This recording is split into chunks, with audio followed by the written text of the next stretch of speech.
Hello friends. Today, I'd like to share with you a story that I believe will inspire you to see how even life's greatest challenges can lead to a purpose far greater than you ever imagined. It was the dead of winter when Sarah's life came crashing down. She was a talented architect, known for designing breathtaking spaces that felt almost heavenly. But one day, everything unraveled. Her firm was sued for a project gone wrong, one she hadn't even worked on. The legal battle drained her finances, and the ensuing stress led to her being laid off. Soon after, her fiancé left, claiming he couldn't build a future with someone lost in chaos. Sarah found herself in a dilapidated studio apartment, eating canned beans for dinner and staring at eviction notices. Every door seemed closed, and every dream felt shattered. But what haunted her most was the nagging question: why? Why did this happen to me? One sleepless night, Sarah stumbled upon a dusty Bible her grandmother had gifted her. She hadn't opened it in years. With a sigh, she flipped through the pages, and her eyes landed on Jeremiah 29:11. "For I know the plans I have for you, declares the Lord, plans to prosper you and not to harm you, plans to give you hope and a future."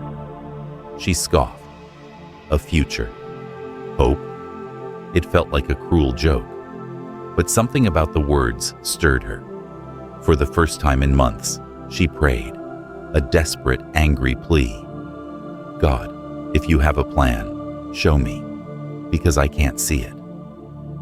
The next morning, Sarah awoke to a knock on her door. It was her neighbor, Mrs. Lopez, an elderly woman who always seemed to know when someone needed help. "I baked too much bread," Mrs. Lopez said with a smile, handing her a warm loaf. As they talked, Mrs. Lopez mentioned a local community center that was struggling to renovate its building. They couldn't afford an architect. Sarah's first instinct was to refuse. She was too broken to help anyone. But Mrs. Lopez's gentle insistence wore her down. At the community center, Sarah met a group of volunteers trying to restore a derelict space into a shelter for homeless families. They had no budget, limited tools, and endless enthusiasm. As Sarah walked through the crumbling walls and leaky ceilings, something inside her clicked. She saw potential, not just in the building, but in herself. She agreed to help. The work was grueling. Sarah faced setback after setback. Permits delayed, materials stolen, volunteers quitting. There were nights she sat in her car and cried, wondering if she'd made a mistake. But every time doubt crept in, she remembered Jeremiah 29:11. The verse became her anchor. She began praying regularly, leaning into faith like never before. One day, a local journalist heard about the project and ran a story. Donations poured in. Contractors offered their services for free. The shelter opened 6 months later, its walls painted with bright colors and hope.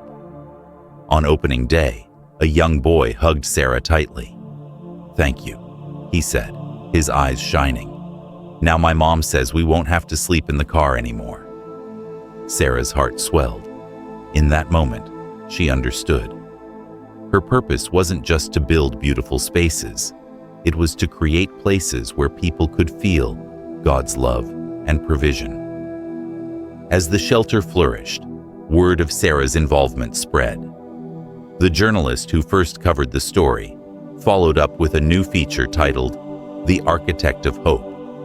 It went viral, and Sarah started receiving calls from firms and clients eager to work with her.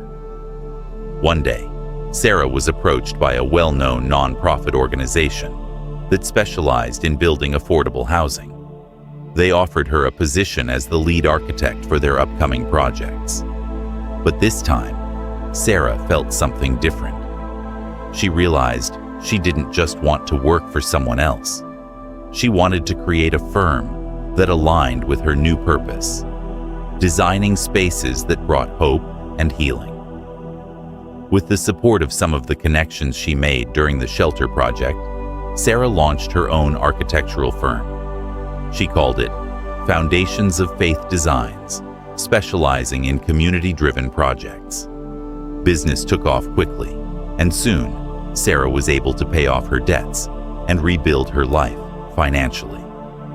Despite her growing success, Sarah stayed grounded.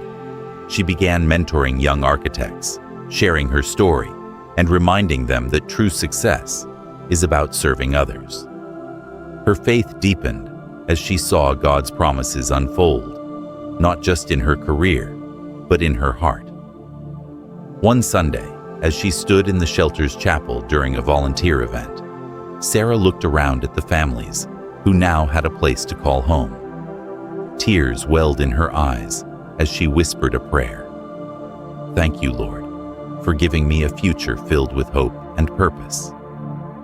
The lessons to learn from this story are: 1. God is able to restore what seems lost. Sarah's financial struggles and career setbacks became stepping stones for greater opportunities and purpose. 2. Faith-driven action leads to divine provision. By stepping out in faith, Sarah not only found her calling, but also received unexpected blessings. And third, success is more than personal gain. It's about making a difference. Sarah's journey reminds us that when we align our goals with God's purpose, we not only thrive, but also impact lives for His glory. Jeremiah 29:11 reminds us that God's plans are always for our good. When we surrender to His will, even the hardest seasons can lead to our greatest breakthroughs. If this story in any way inspired you, please leave me a comment, subscribe, like the video, and hit the notification bell to know when we publish another video. Stay blessed.